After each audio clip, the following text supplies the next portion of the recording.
নমস্কার দর্শক বন্ধুরা, জয় গোপাল কৃষ্ণ এই চ্যানেলে আপনাদের জানাই সুস্বাগতম। বন্ধুরা, আজকে যে বিষয়টি নিয়ে ব্যক্ত করব তা হলো ফলহারিণী অমাবস্যার মাহাত্ম্য সম্পর্কে। বছরে যে 12টি অমাবস্যা রয়েছে, প্রত্যেকটি অমাবস্যার গুরুত্ব রয়েছে। তার মধ্যে 3টি অমাবস্যার অধিক গুরুত্ব প্রদান করা হয়েছে। এর মধ্যে অন্যতম একটি অমাবস্যা হলো এই ফলহারিণী অমাবস্যা। প্রত্যেক বছর এই বিশেষ অমাবস্যা তিথি পালন করা হয়। কি এমন রয়েছে এই অমাবস্যার মধ্যে যা এত গুরুত্ব রয়েছে? এই অমাবস্যার মাহাত্ম্য কী? জ্যোতিষ এবং তন্ত্রমতে এই ফলহারিণী অমাবস্যার অনেক গুণ আছে। এই পৃথিবীতে নানা রকম বাধা এবং বিপত্তি দূর করার বিশেষ ব্যবস্থা আছে। বিশেষ ফলদায়ক এই তিথিতে বিশেষ বিশেষ তন্ত্রক্রিয়া সম্পন্ন হয় এবং মোক্ষ লাভ করা যায়। জ্যৈষ্ঠ মাসের অমাবস্যা হয় এই ফলহারিণী কালী পুজো।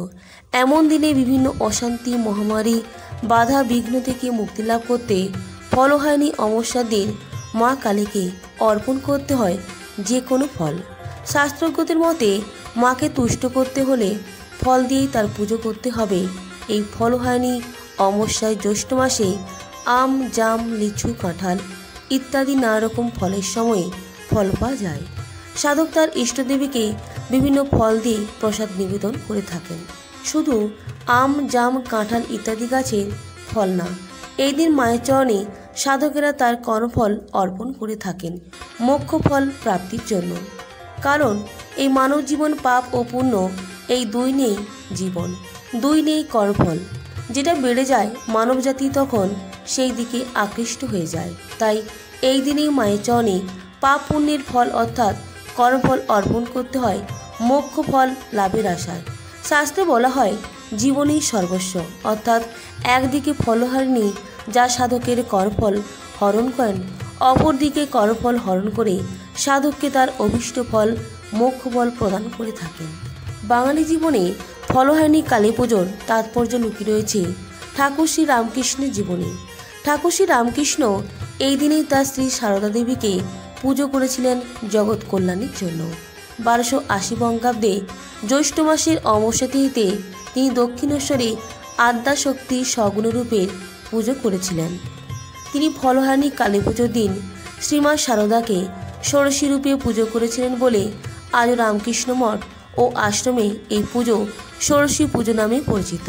শ্রী রামকৃষ্ণ তার মোক্ষ প্রাপ্তির জন্য এই নামে পুজো করলেও এই দিনটিতে হিন্দু ধর্মাবলম্বী মানুষ নানাবিধ ফল দিয়ে কালীর পুজো করে থাকেন। শ্রী রামকৃষ্ণদেব মোক্ষ প্রাপ্তির জন্য বিশেষ নিয়মে পুজো করলেও এই দিনটিতে হিন্দু ধর্মাবলম্বীরা নানাবিধ পৌষমী ফল দিয়ে কালীর পুজো করে থাকেন এবং এই এক বছর ওই ফল খান না। জ্যৈষ্ঠ মাসের অমাবস্যা তিথিতে ফলহারিণী কালী পুজো অনুষ্ঠিত হয়। মানুষ সারা জীবন কর্ম করে যান, কিন্তু মনে করা হয় এই কর্মসমূহের ফলদান করেন দেবী কালিকা। কার্তিক মাসে দক্ষিণা কালীর পুজোয় সকলের সার্বিক কল্যাণ হয়। আর ফলহারিণী কালী পুজো করলে আমাদের প্রত্যেকের বিদ্যা, কর্ম ও অর্থভাগ্যের উন্নতি ঘটে। প্রেমপণে বাধা দূর হয়, দাম্পত্য সাংসারিক জীবনেও সুখ শান্তি লাভ হয় ও সাধকের জীবনে মোক্ষ ফল প্রাপ্তি হয়। জয় মা ফলহারিণী কালীকে নমস্তুতে। উত্তর হাওড়ার ছোট্ট একটি এলাকার নাম শালকিয়া। একসময় এই অঞ্চলের জমিদার ছিলেন গীতিকার পুলক বন্দ্যোপাধ্যায়ের পূর্বপুরুষরা। তাদের জমিদারির আমলে বিশেষ কোনো পুজো হতো না এই অঞ্চলে। পুজো বলতে ছিল জমিদার বাড়ির দুর্গ উৎসব। বছরে ওই একটিবারের জন্য জমিদার দরজা খোলা হতো অঞ্চলের মানুষের জন্য। এইভাবেই সুখে দুঃখে দিন কাটত। সেই সময় হঠাৎই একবার মহামারী দেখা দেয় চতুর্দিকে। অনেক মানুষ না খেতে পেয়ে অনাহারে মারা যেতে থাকে। অনেক মানুষ প্রাণ রক্ষার জন্য এলাকা ছেড়ে চলে যেতে থাকে।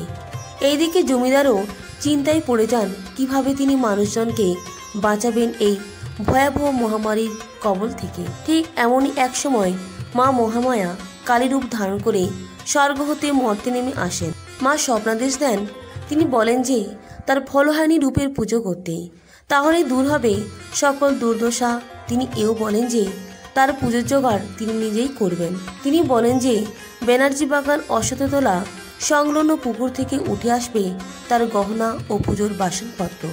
নিয়ম মেনে পুজোর দিন ঠিক করা হয়। পুজোর ঠিক আগের দিনই সেই পুকুর পুজো করে একটি কাগজে যা যা গহনা ও বাসনপত্র লাগবে লিখে পুকুরের জলে ভাসিয়ে দেওয়া হয়। পুজোর দিন এলাকার বাসিন্দারা পুকুর ঘাটে যেতেই এক অলৌকিক ঘটনা লক্ষ্য করলেন। তারা দেখলেন পুকুরের ঘাট ভর্তি গহনা ও বাসনপত্র। জমিদারের কাছে খবর যায় ও তিনি নিজে এসে এই দৃশ্য দেখে অবাক হয়ে যান। খুব ধুমধাম সহকারে পূজা করা হয় মা ফলহারিণী কালীকে এবং এই পূজা করেই মহামারী কেটে যায়। এখন এই শালকিয়া অঞ্চলে প্রচুর ছোট বড় কালী পুজো হয়ে থাকে। এই এত পুজোর ভিড়ে মানুষ হয়তো ভুলে গেছেন ফলহারিণী মায়ের কথা। তবে ব্যানার্জি বাগান সার্বজনীন দুর্গোৎসব কমিটির উদ্যোগে এই পুজো আজও হয়ে আসছে। পুজোর সঠিক বয়স জানা না গেলেও আনুমানিক 250 থেকে 300 বছরের বেশি প্রাচীন এই পুজো। ফলহারিণী কালী নাম হলেও এই পুজো প্রতি বছর ফলহারিণী অমাবস্যাতে হয় না, কারণ পূর্বে যখন মহামারী দেখা দিয়েছিল তখন ফলহারিণী অমাবস্যাতে পুজো হয়নি। একটি শনিবার থেকে পূজা করা হয়েছিল। একমাত্র তখনই এই পুজো ফলহারিণী অমাবস্যা তিথিতে হবে যখন ফলহারিণী অমাবস্যা তিথি শনিবার হবে, আর তা না হলে কৃষ্ণপক্ষের একটি শনিবার দেখে পুজো করা হয়। উত্তর হাওড়ার শালকিয়ার ব্যানার্জি বাগানের সংলগ্ন অশ্বত্থতলা কালী মন্দিরের ফলহারিণী মায়ের সঠিক বয়স জানা গেলেও আনুমানিক বয়স 250 থেকে 300 বছরের বেশি প্রাচীন ধরা হয়। মায়ের পুজোতেই পশু বলি নিষিদ্ধ, বলি দেওয়া হয় শুধুমাত্র ছাঁচি কুমড়ো।